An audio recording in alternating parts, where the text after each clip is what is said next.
जय श्री हरि वंश। सबसे प्रार्थना करते हैं कि भगवान जब कृपा करते हैं तो साधु समागम, साधु दर्शन, साधु संभाषण ये सौभाग्य प्रदान करते हैं। बड़े बड़े पद, रुपया पैसा, मकान, शरीर की नाना प्रकार के भोग ये केवल जीवित अवस्था तक है, मरने के बाद नहीं। और जीवन संकटपूर्ण है हम सबका, कब कौन सा रोग हो जाए, कब कौन सी घटना घट जाए, कब शरीर रहे या न रहे। इसलिए शरीर छूटने और शरीर रहने दोनों का मंगल करने के लिए भगवान नाम विराजमान है और वो साधु समागम से प्राप्त होता है।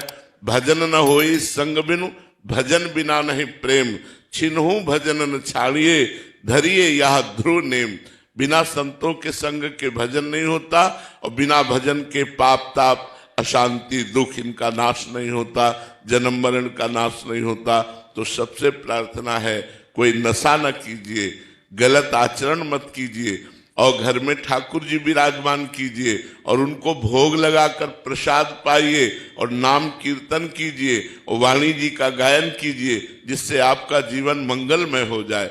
भजन के बिना जो समय, जो क्षण, जो दिन जाए तो जानो भारी विपत्ति। का हनुमंति विपत्ति प्रभु सोई, जब तो सुमिरन भजन न होई।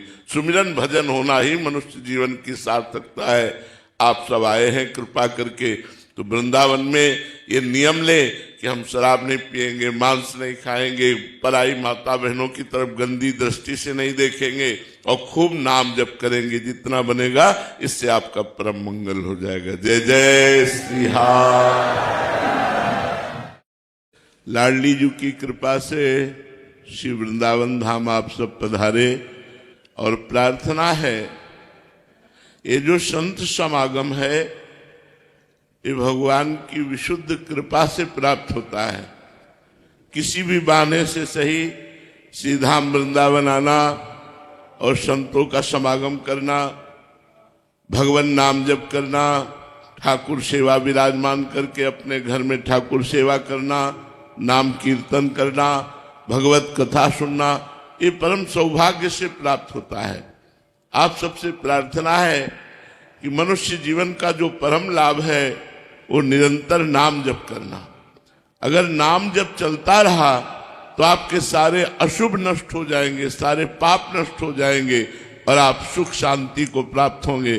और यदि नाम, वाणी और सेवा तीनों जीवन में रहे, ठाकुर सेवा बिना भोग लगाए पानी भी न पियो, प्रसाद पाओ ठाकुर जी को भोग लगा करके और नाम जप करो और रोज चतुरासी जी का पाठ करो तो श्री जी के पास पहुंच जाओगे।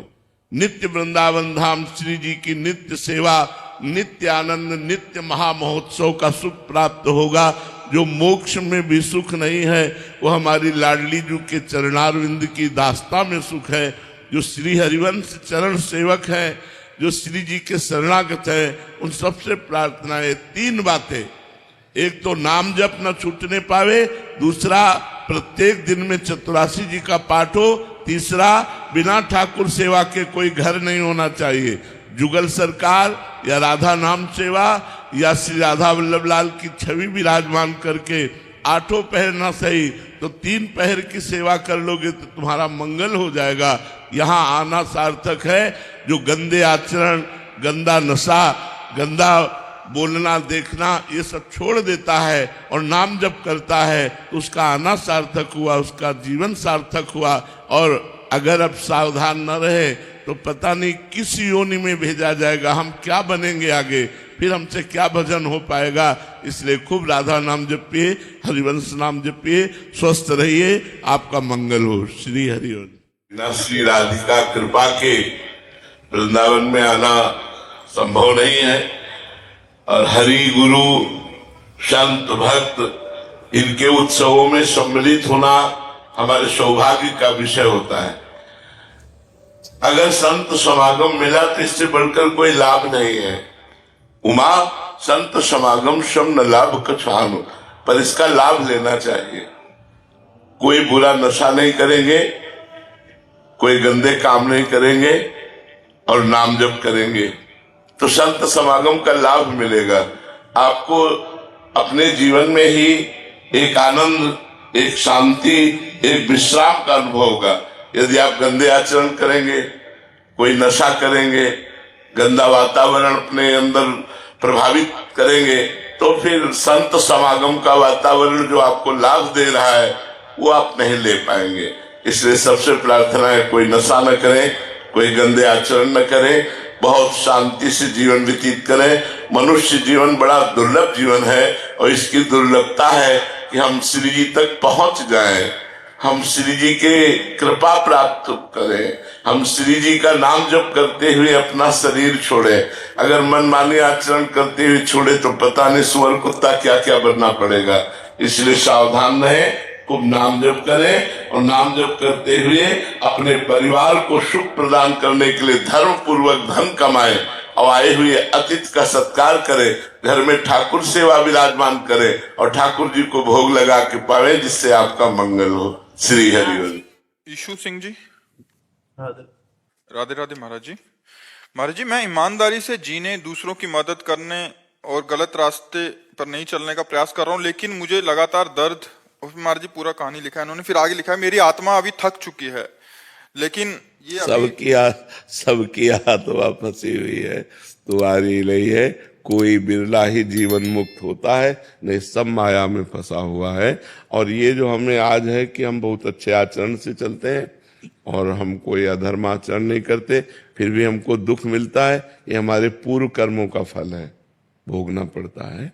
इसीलिए संभाल के कर्म करना चाहिए। कर्म बिना भोगाए नष्ट नहीं होता। या तो भगवत प्राप्ति हो जाए तो सब नष्ट हो जाए, नहीं तो फिर अवश्य में बड़े बड़े संतों को भोगना पड़ता है। जो बिल्कुल पाप नहीं करते हैं, बहुत सही ढंग से चलते हैं, उनको भी भोगना पड़ता है। किसका प्रश्न है? हाँ, तो ये बात समझ लो। तो इससे अच्छाई ना छोड़ो, जो अच्छे आचरण कर रहे हो वो यथावत करते रहो, दूसरों की भलाई करते रहो। तुम्हें जो कष्ट मिले उसे तुम सह जाओ, तो तुम्हारा नया व्यापार, नई खेती बहुत बढ़िया है। पुराना जो पाप कर्म है वो नष्ट हो जाएगा, तो आगे आपको बहुत सुख मिलेगा। अगर अगला जन्म भी हुआ तो बहुत अच्छे कुल में, बहुत अच्छी सुख साम्राज्य में, और बुद्धि भी शुद्ध रहेगी। तो दूसरों की भलाई करने जैसा धर्म नहीं है, पर साथ में नाम जप करते रहो। नाम जप करते हुए दूसरों की भलाई करते रहो, तुम्हारा मंगल ही होगा, कभी अमंगल नहीं होगा। अगर दुख आ रहा है तो ये हमारे पूर्व कर्मों से आ रहा है। बड़े बड़े संतों को कष्ट भोगना पड़ा है, किसी के कैंसर, किसी के ये, तो पूर्व जन्मों का पाप जो है वो भोगना पड़ा है।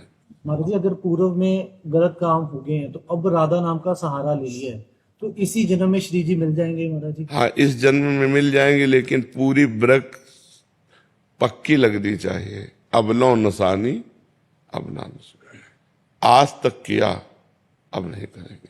ऐसे हमारे इतिहास में बहुत से महापुरुषों के चरित्रों में लिखा है कि पहले वैश्यागामी थे, पहले हिंसक चोर डाकू थे, लेकिन जिस दिन से बदले फिर अब लो नशानी, अब ना नशा। अगर हमसे पाप हो गए हैं और हम नाम जप कर रहे हैं, इससे सारे पाप नष्ट हो जाएंगे तब, जब अब नया पाप नहीं करोगे तब।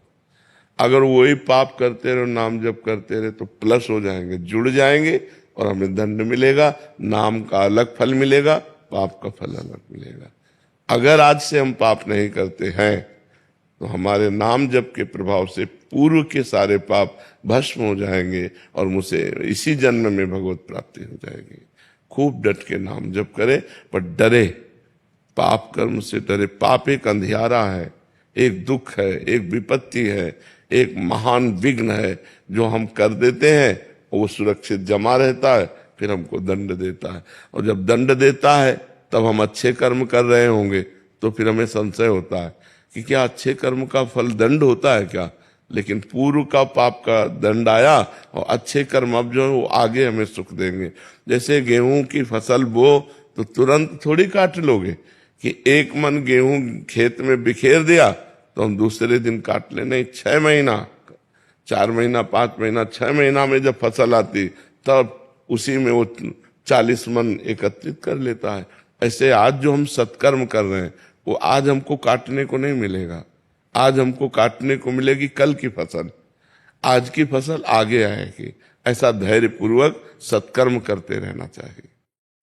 दर्शन जी अहमदाबाद से। राधा वल्लभ श्री हरिवंश महाराज जी। महाराज जी, अगर साधक भगवत प्राप्ति के मार्ग पर चलना चाहता है और पत्नी भी उसकी सहायता कर रही है, तो क्या बच्चे करना जरूरी है महाराज जी? क्योंकि कई बार अगर होना होगा तो हो जाएगा, नहीं होना होगा तो कितने ऐसे दंपति हैं जो लाखों करोड़ों रुपए लगा चुके और उनके संतान नहीं हो रही। तो संतान भी एक योग होता है, आप उसके कर्ता थोड़ी हैं।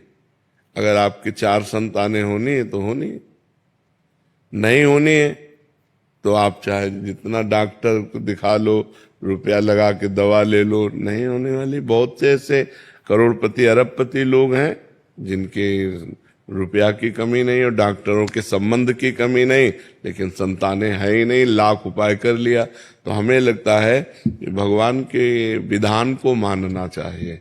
अगर भगवान हो सकता है, जैसे आप भक्ति मार्ग में चल रहे हैं, आपकी पत्नी भी भक्ति मार्ग में, तो कोई महाभागवत पुत्र पैदा हो जाए, कोई राष्ट्र को प्राण समर्पित करने वाला वीर पैदा हो जाए, तो हमें निषेध नहीं करना चाहिए। अगर भगवान का विधान है कि 2 संतान उत्पन्न हो और आप उनकी सेवा करते हुए नाम जप, तो भगवान की सेवा बन जाएगी। तो हमें इस पर ज्यादा विचार नहीं करना चाहिए कि हमें संतान करना है या नहीं करना। ये तो विधान पहले से हो गया। नहीं होना है तो तुम्हारे दोनों के मन में आ जाएगा कि अब हमें करना ही नहीं है, वो आ जाएगा, क्योंकि होना नहीं है। अगर होना है तो हो जाएगा, संतान हो जाएगा। 18 वर्ष ब्याह के बाद संतान होते। 18 वर्ष ब्याह कर किए हो गए और संतान योग बना जाके 18 वर्ष बाद। लास्ट की बहन के भी ऐसे ही था जी, सारी रिपोर्टें नॉर्मल थी दोनों की, हस्बैंड की, वाइफ की, और 18 साल बाद। हाँ, तो वही कह रहा हूँ कि 18 वर्ष बाद संतान का योग होता है। तो जब योग होता है तभी होता है, और योग नहीं होता तो फिर अपने बस की बात थोड़ी। अपने तो एक चिड़ैया नहीं बना सकते, फिर मनुष्य के एक रोम गिर जाए ना, रोम, तो हम दोबारा लगा ले सकते। फेविकोल से थोड़ी देर जोड़ दे, वो बात अलग है। तो हम संतान क्या पैदा कर पाएंगे? वो भगवान का योग होता है। अगर वो योग होगा तो है। ऐसी भावना है कि पहले भगवत प्राप्ति, बाकी जो भगवान। नहीं, इसमें ये बात सोचना है कि मेरा लक्ष्य है भगवान की प्राप्ति। अब अगर भगवान की प्राप्ति संतान उत्पन्न होकर उसकी सेवा से होनी है तो भगवान उससे करवा लेंगे। बात समझना है, भगवान के ऊपर जो हम छोड़ देते हैं। देखो, भगवत प्राप्ति ऐसे नहीं होती कि ये सब छोड़ दो और भगवत प्राप्ति ऐसे करने से होती है। क्या केवल वेश रखने से भगवत प्राप्ति हो जाती है, या गुफा में रहने से भगवत प्राप्ति हो जाती है, या फलाहार करने से भगवत प्राप्ति हो? हम सबकी काट करके आपको बताते हैं। देखो, कितने ऐसे अजगर हैं जो गुफाओं में पड़े रहते हैं, कितने ऐसे जीव जंतु हैं, क्या उनको भगवत प्राप्ति हो जाती है क्या? कितने ऐसे जीव हैं जो केवल जलपान करते हैं, कुछ खाते नहीं, केवल जल पीते हैं, जलचर जीव। कितने ऐसे पक्षी हैं जो केवल फल खाते हैं। भगवान की प्राप्ति केवल भगवान के भजन से होती है। ये सब क्रियाएं सहयोगी हो सकती हैं, लेकिन इनसे भगवान की प्राप्ति नहीं होती। देखो, चक्रवर्ती सम्राट महाराज अम्बरीश जी थे, उनकी रानियां थी, पुत्र थे, सब परिवार था। जनक जी थे, परम ज्ञानी महापुरुष थे, जिनके विरक्त शिष्य श्री सुखदेव जी महाराज शिष्य बने। वो गृहस्थ में रहते हुए जनक जी कितने बड़े महापुरुष हुए। तो हमें लगता है कि हमें इस भगवान से प्रार्थना करनी चाहिए कि आप जिसमें खुश हो वही आचरण मेरे से हो। अगर संतान उत्पन्न होकर के उसके पालन पोषण में आप खुश हो तो आप ऐसा करवा दो, और अगर नहीं खुश हो तो आप बिल्कुल मत करवाओ। हे नाथ, मेरे जीवन का लक्ष्य है आपकी प्राप्ति। आप जैसे प्राप्त हो जाते हो वो सुगम मार्ग मुझे दे दो। मुझे कुछ पता नहीं कि आप कैसे प्राप्त होते हो, आप जैसे प्राप्त होते हो वैसे मुझे मार्ग दे दो। ये मुझे अच्छा लगता है। जोई जोई प्यारो करे सोई मोहे भावे। प्रदीप जी जयपुर से। राधे राधे। राधे राधे महाराज जी। महाराज जी, कर्म क्या है? क्या सचमुच किसी व्यक्ति के कर्म का फल भगवान तय करते हैं? जी, कर्म का ही तो फल मिल रहा है जेल में। जेल में कर्मों का ही तो फल है। कुकर्म हो गए तो पूरी जेल भरी हुई है। कर्म वो होता है जो हमारे मन में स्फुरणा होती है, संकल्प बनता है, बुद्धि निश्चय करती है, फिर इंद्रियों से चेष्टाएं होती है, उसे कर्म कहते हैं। कर्म दो प्रकार के होते हैं, एक शुभ कर्म और एक अशुभ कर्म, जिनको कहते हैं पाप कर्म, अशुभ कर्म, और पुण्य कर्म, शुभ कर्म। दोनों का फल अवश्य में वो भोक्तव्यम कृतम कर्म शुभाशुभम, अवश्य भोगना पड़ता है, उनका परिणाम भोगना ही पड़ता है। कोई कितना भी बड़ा ऋषि महर्षि हो, उसको भी भोगना पड़ता है। इसलिए कर्म बहुत होश से करे, बेहोश होकर न करे, प्रमाद में न करे, नहीं तो उसका दंड मिलता ही है। अब देखो कर्म है, किसी बहन बेटी को छेड़ दिया, अब डंडा चलेंगे, पुलिस ले जाएगी, मुकदमा चलेगा, उसको सजा मिलेगी। कर्म है, क्रोध आ गया, हम किसी की हिंसा कर दी, आजीवन कारावास। हिंसा 5 मिनट में हुई और उसका दंड पूरे जीवन भोगना पड़ेगा। या ज्यादा अपराध बन गया तो फांसी की सजा मिल जाएगी। तो कर्म ही तो है। और अच्छे कर्म हो गए तो देखो राष्ट्रीय सम्मान मिलता है, समाज में आदर मिलता है, और यहाँ सुख मिलता है, और परलोक में भी सुख मिलता है। सारा खेल कर्म का है। कर्म प्रधान विश्व रचि राखा, और जो जस करे तासि फल चाखा। कर्म की प्रधानता से विश्व की रचना हुई है, जो जैसा करता है वैसा फल भोगता है। समझ पा रहे आप? इसलिए बहुत होश से कर्म करे। और होश बनाने के लिए नाम जप है। जब तक नाम जप नहीं तब तक बेहोश ही हो। जानते हो कि ये कर्म नहीं करना चाहिए, फिर भी करोगे। अगर नाम जप है तो तुम्हारे अंदर जलन पैदा हो जाएगी, तुम्हारे अंदर बल आ जाएगा कि नहीं नहीं, हमें पाप कर्म नहीं करना है। सब कोई जानता है पाप कर्म किसे कहते हैं और पुण्य कर्म किसे कहते हैं। भगवान ने इतना ज्ञान सबको दिया है। और जब कोई कर्म करने चलता है तो भगवान अंदर से प्रेरणा करते हैं, ये गलत है, मत करो। लेकिन हम लोग इतने मलिन स्वभाव के हैं कि अंदर की बात को न मानकर और कर्म कर बैठते हैं, और बाद में सोचते हैं कि यार हृदय में तो आया था, पहले अंदर आया था कि यार ना करें, पर यार अब कर दिया, तो फिर अब भोगना पड़ता है। इसलिए कर्म बहुत संभाल करके। वर्तमान में कभी किसी सत्कर्म का विपरीत फल मिले तो इसका क्या अर्थ समझ? नहीं, सत्कर्म का विपरीत फल मिलता ही नहीं है, वो आगे मिलेगा। हाँ, जैसे हमने आज सत्कर्म किया और आज हमको कष्ट मिल रहा है, तो ये हमारे सत्कर्म का नहीं मिल रहा, ये हमारे पूर्व पाप कर्म का मिल रहा है। आज जो सत्कर्म किया है, आगे फसल, आगे हमें ये सुख देगा। लेकिन आज हम अच्छे से चल रहे हैं और दुख भोग रहे हैं, तो इसका मतलब है पूर्व के पाप हमें दंड दे रहे हैं, और अभी का जो अच्छा कर्म है वो हमारा भागवतिक बैंक में जमा हो रहा है, जो हमें आगे प्राप्त होगा। जैसे किसान की फसल तुरंत अन्न नहीं दे देती, कई महीने लगते हैं, ऐसे बड़ी सरकार है हमारी तो बहुत लेट नंबर आता है। जैसे अभी है तो मुकदमा कई वर्ष नहीं चलता, किसी केस का कहो मुकदमा सालों चलता रहे, कहो 10 साल चलता रहे।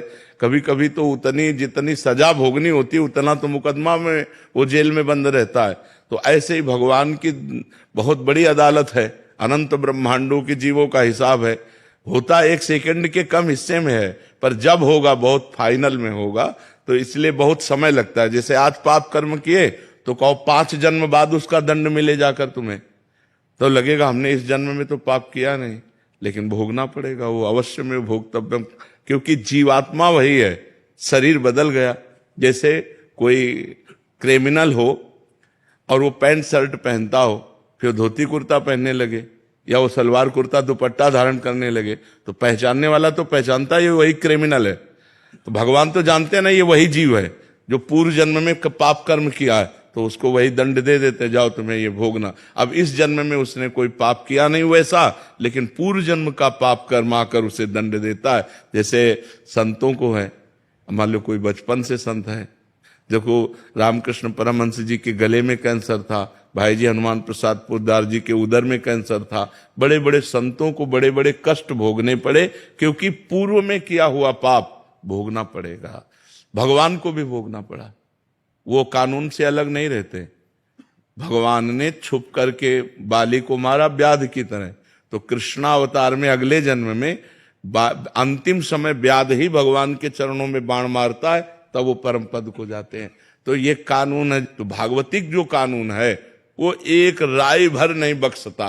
भारतीय कानून में थोड़ा धोखा हो सकता है कि वकील चतुरतावश दूसरा प्रमाण पेश करके और दोषी को बचा दे और निर्दोषी को फंसा दे। लेकिन हमारे भगवान के दरबार में किसी वकालत की जरूरत ही नहीं है, किसी गवाही की जरूरत नहीं। 1 सेकंड में उस जीव का हिसाब हुआ फाइनल। अब अगर उस हिसाब को बदलना चाहते हो तो नाम जप करो, दूसरों का उपकार करो, तीर्थों का अवगाहन करो, भगवान की कथा सुनो, जिससे सारे पाप तुम्हारे नष्ट हो जाएं। तो ये जो बल है ये तुम्हें बचा लेगा। नाम बल, भगवान का सेवा बल, परोपकार, ये बचा लेगा।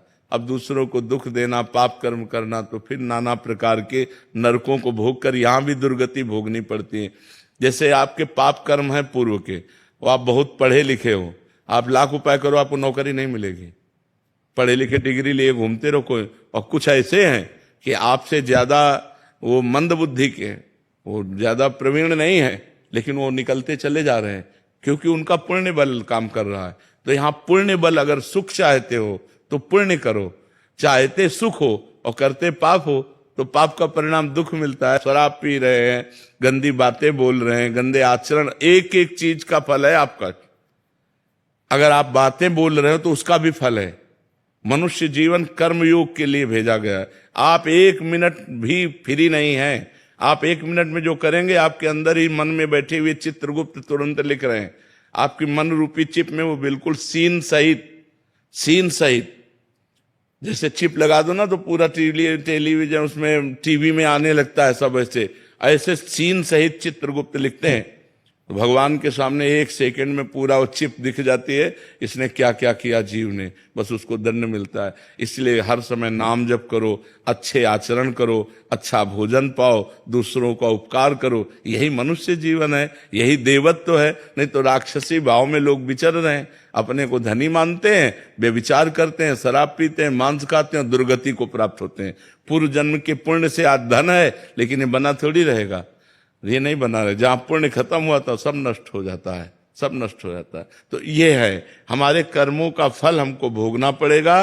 तो इसलिए हम भगवान का नाम जप करें, परोपकार करें, जिससे हमारा मंगल हो जाए। परीक्षित जी। श्री हरिवंश महाराज जी। महाराज जी, आप जब भी कोई मुसीबत आती है, डर लगता है, तो आपका ख्याल आता है, उससे लगता है कि उस डर को मैं भगा दूंगा और भाग भी जाता है। आपके समक्ष आकर पुनः आपको देखकर खुद को ताकतवर बना लेता हूँ महाराज जी, सभी डरों को पराजित कर लेता हूँ। लेकिन ये डर लगता है कि यदि कल आप नहीं रहे, किसी से शक्ति लूंगा मैं, कौन संभालेगा। अब ये समस्या तो बड़ी भारी है ही। क्या ये समस्या तो बड़ी भारी है ही, क्योंकि ये मरण धर्मा शरीर है और रोग ग्रसित है। तो अब इतने भारी रोग से ग्रसित है ना कि इसको कहा नहीं जा सकता कि ये कल चलेगा। हो सकता है 10-20 साल चल जाए, हो सकता है 10 मिनट न चले। ऐसी बिगड़ी गाड़ी है, दोनों किडनी फेल है, डायलिसिस हो रहा है। तो अब ये तो है कि जब तक सानिध्य है तब तक। अब वैसे भी देखो, मोबाइल से देखना और फेस टू फेस देखना अंतर पड़ता है नहीं। तो अब प्रगट में जब हम किसी संत के सामने होते हैं तो हमको परमाणु भी मिलते हैं।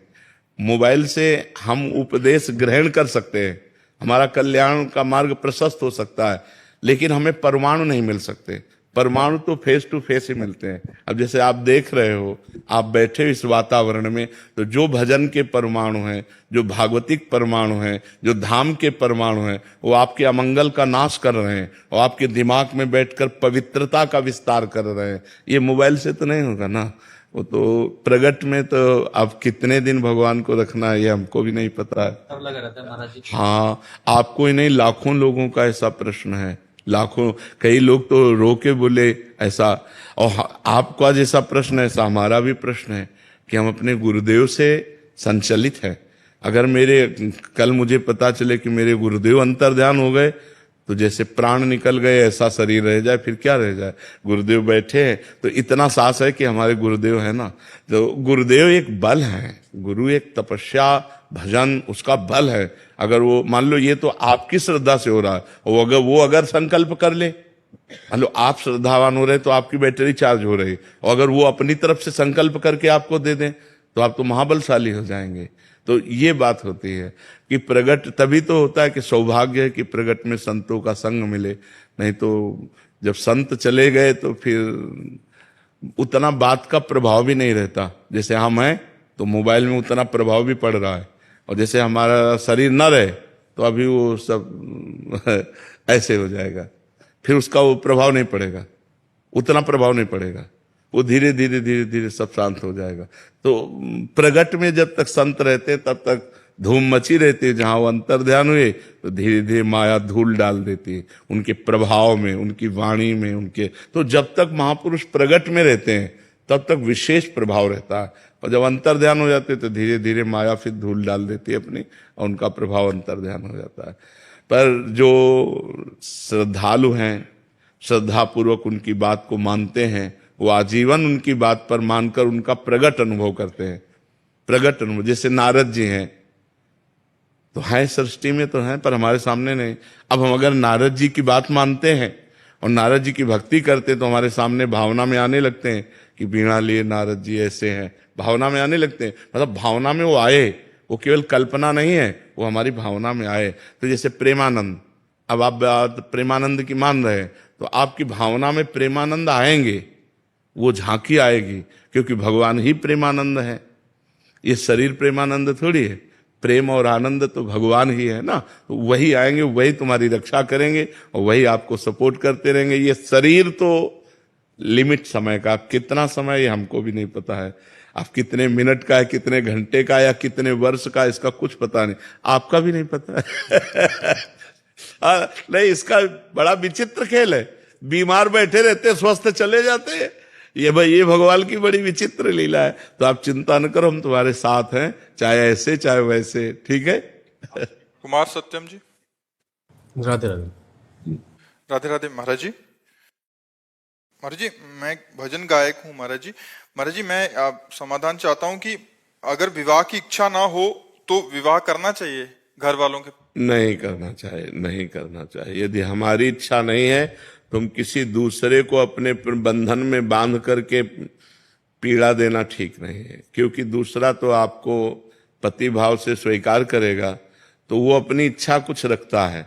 अगर आप उसकी इच्छा पूर्ति नहीं करेंगे तो उसका तो जीवन बाधित हो गया ना। तो आपको है कि हमें आजीवन ब्रह्मचर्य रहना है, तो आप अपनी रुचि माता पिता से व्यक्त कर सकते हैं। किसी के जीवन में खुलवाड़ नहीं करना चाहिए। कि हमें कोई दबाव करके किसी लड़की से ब्याह करा दे और हमारी रुचि है नहीं, हम उसको प्यार दे ना पाए तो उसका जीवन व्यर्थ चला जाए, तो ऐसा नहीं करना चाहिए। अपने माता पिता की प्रियता के लिए किसी की प्रियता को नष्ट ना करे, किसी के जीवन को बर्बाद न करे, खुला अपना जीवन रखना चाहिए। राहुल जी दिल्ली से। राधे राधे महाराज जी। राधे राधे महाराज जी। महाराज जी, आप लिख रहे हैं कि ये सबका सामान्य प्रश्न भी है कि दुख की पीड़ा से बाहर नहीं आया जाता। महाराज, इसका क्या कारण होता है कि जैसे वो बहुत समय लग जाता है वापिस आने में? महाराज जी, विवेक की कमी और मन का मलिन होना। अगर विवेक प्रवीण हो तो 1 सेकंड में काट दे, तो प्रवीण विवेक हुआ नहीं, बुद्धि में विवेक हुआ नहीं, केवल बुद्धि है। और मन जो है वो मलिन है, तो किसी भी नेगेटिव भाव को, विपत्ति को, तिरस्कार को, अपमान को पकड़ करके अगर बहुत मलिन है तो महीनों परेशान रहता है, दिनों परेशान रहता है। साधक है 5 मिनट में काट दिया, और प्रवीण तो 1 मिनट में काट दिया, और प्रवीण तो स्वीकार ही नहीं किया, मस्त एकदम। तो ये विवेक सत्संग से होता है। बिन सत्संग विवेक न होई, और राम कृपा बिन सुलभ न। बिना भगवान की कृपा के सत्संग नहीं मिलता, और बिना सत्संग के विवेक नहीं होता। अगर विवेक हो जाए बुद्धि में और नाम जब चल रहा है तो मन की मलिनता नष्ट हो जाएगी, वो दुख को पकड़ेगा ही नहीं, वो सुख में ही रहेगा। अगर हमारा मन भगवान के चिंतन में है, शरीर में दुख है या परिस्थिति दुखद है, तो हम उसको क्रॉस कर जाएंगे। अगर हमारा मन भगवान में नहीं है तो उसी में डूब जाएंगे, उसी में परेशान हो जाएंगे। तो लोग भगवान का आश्रय तो लिए नहीं, भजन करते नहीं, तो सुख आया तो फूल गए, बोले नहीं उनके लड़का हुआ है, ठीक है, हुआ, हर्षित हुए, पधार गया, अब हाहाकार मचा, रोना शुरू। ये तो नियम है संसार का, सुख और दुख। तो जब सुख आवे तो ज्यादा फूले नहीं, तो दुख आवे तो फिर उसमें डूबेगा नहीं। तो हम कह रहे हैं कोई उत्सव मनाओ, कोई भगवत कार्य करो, तो नाम कीर्तन, भगवान का यश कीर्तन, भगवान की कथा वार्ता और भक्तों की सेवा, तो तुम्हारा जीवन सार्थक हो जाए। तो अपवित्र मन दुख को पकड़ता है और पवित्र मन सुख को, भगवान के सुख को पकड़ता है। भगवान का सुख ऐसा है जो सांसारिक सुख दुख से निवृत्त कर देगा। अब जैसे कोई लाभ मिला तो तत्काल विवेक काम करता है, इतने से क्या होगा और ये कितने दिन टिकेगा, तो उसमें फूलन नहीं होती।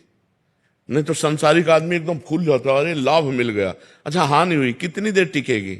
जब सुख नहीं टिका तो ये कितनी देर टिकेगी? हम डटकर इससे लड़ते हैं और इस विपत्ति से, इस दुख से, इस हानि से हम परास्त नहीं होंगे, क्योंकि विवेक काम कर रहा है और विवेक सत्संग और नाम जप से होता है। तो नाम जप और सत्संग करो जिससे तुम्हारा मन पवित्र रहे, दुख का स्पर्श न करे। दुख जो है वो माना हुआ है, दुख है नहीं, दुख माना जाता है, दुख की मान्यता है, नहीं तो दुख है नहीं। सुख है, सुख है। जैसे एक पानी गिरा तो किसान को सुख हो गया और कुम्हार को दुख हो गया, उसके सारे बर्तन भीग गए, जो कच्ची मटकी थी सब फैल गई उसको। तो सुख और दुख अपनी मान्यता के अनुसार है। एक की मान्यता खेती लहला रही तो सुखी हो गया, एक के बर्तन सब मिट्टी के थे वो सब फूट गए पानी गिरने से, वो दुखी हो गया। तो दुख और सुख, एक ही वर्षा एक को दुख दे दी एक को सुख दे दी, तो मान्यता हुई ना।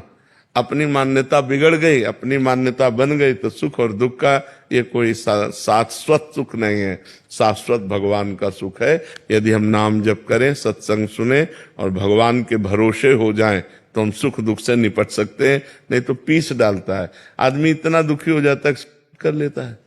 देखो ना, हार जाने पर, फेल हो जाने पर, या किसी भारी समस्या में या ब्लैकमेल हो जाने पर आदमी जब दिमाग काम नहीं करता तो फिर उसको कर लेता है।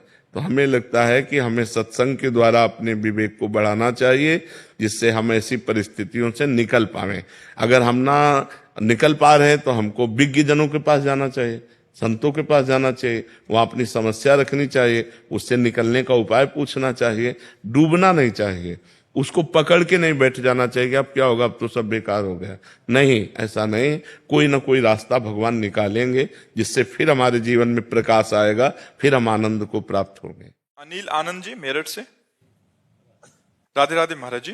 महाराज जी, मैं पिछले 2 वर्षों से YouTube के माध्यम से आपके प्रवचन सुन रहा हूँ। महाराज जी, जो आपने दुर्व्यसन बताए पिछले लगभग 25 वर्षों से उनसे दूर हूँ, किंतु महाराज जी भगवान जी भगवत गीता में कहते हैं कि, महाराज जी इनका कहने का भाव है कि साधक अपनी इंद्रियों को भोगों से रोक सकता है किंतु इंद्रिय विषयों के प्रति उनकी रुचि बनी रहती है। महाराज जी, रस नृत्य तो परम के दर्शन के बाद होता है, यही स्थिति इस साधक की है। तो महाराज जी, जब तक ईश्वर दर्शन या परम दर्शन नहीं, होगा, ऐसा नहीं कि ईश्वर दर्शन के बाद ही रस बुद्धि नष्ट होती, नहीं।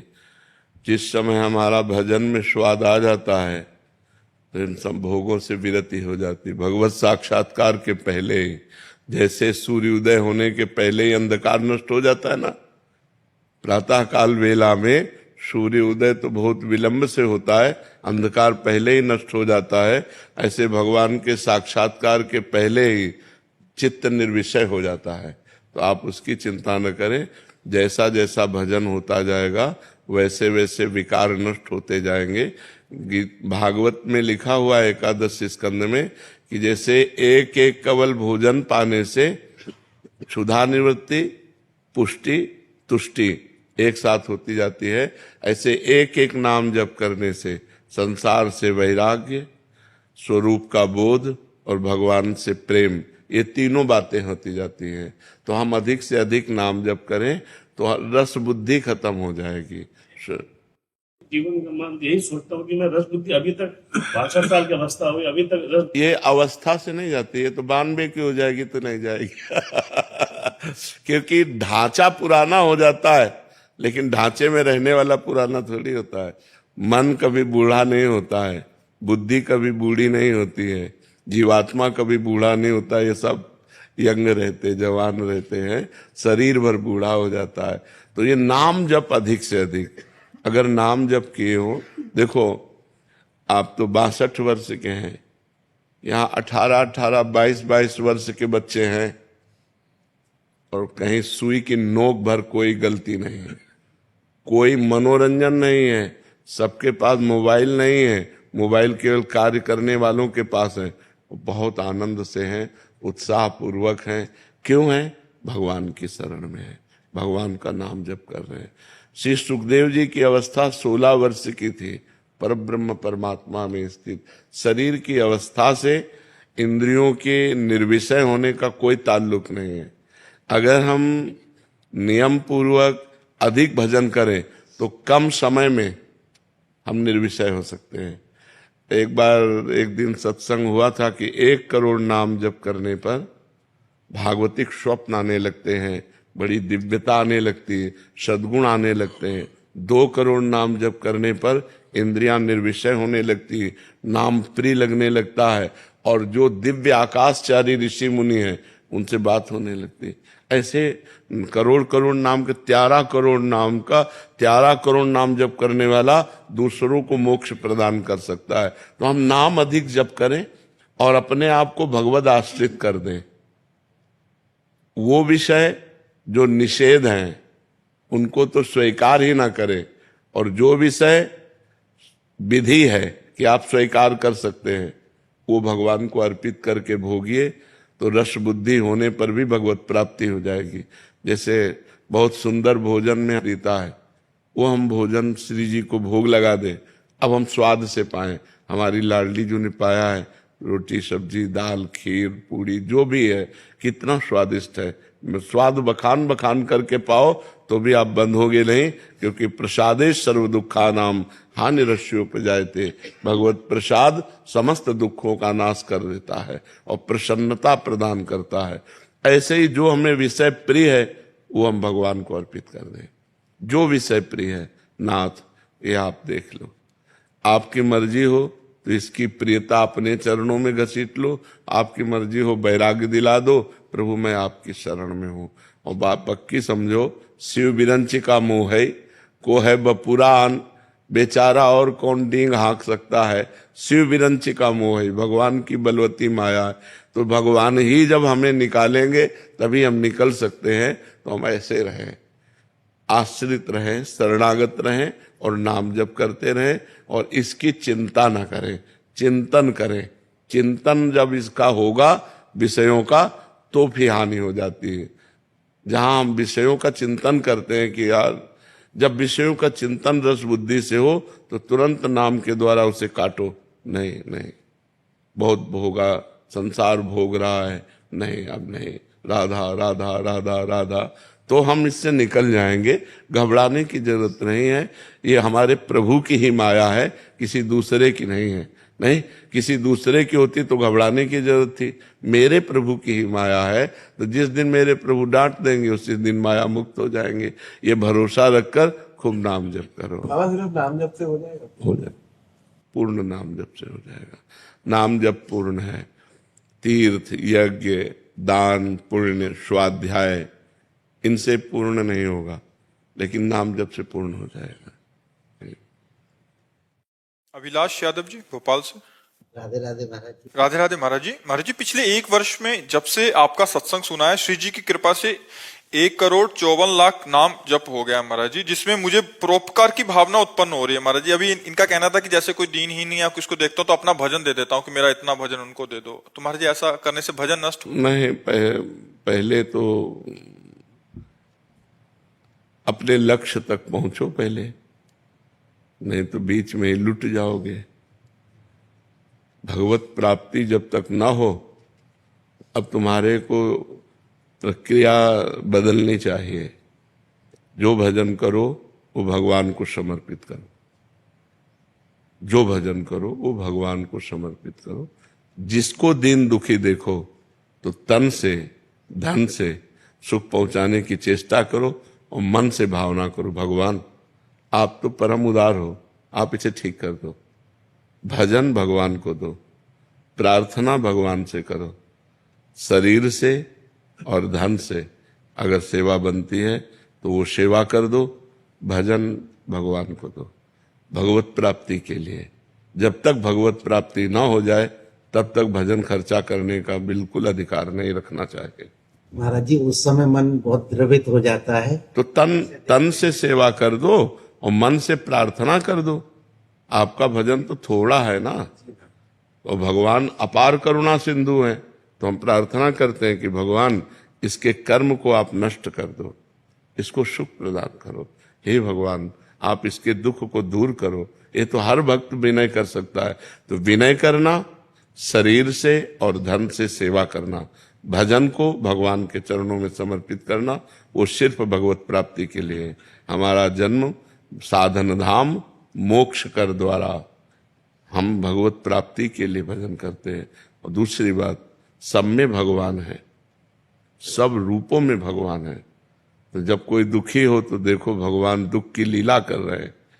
तो हमसे जो बन सके हम तन मन धन से सेवा कर दें, लेकिन भजन भगवान को दें। भजन का फिर उससे लक्ष्य की प्राप्ति में बाधा पड़ेगी। महाराज जी विचार ऐसा आता है कि मैं तो और भजन कर लूंगा, लेकिन इसको लेकिन शाम तक जियोगे आपको पता है क्या? शाम तक आप जियोगे क्या? ये कोई गारंटी तो है नहीं ना।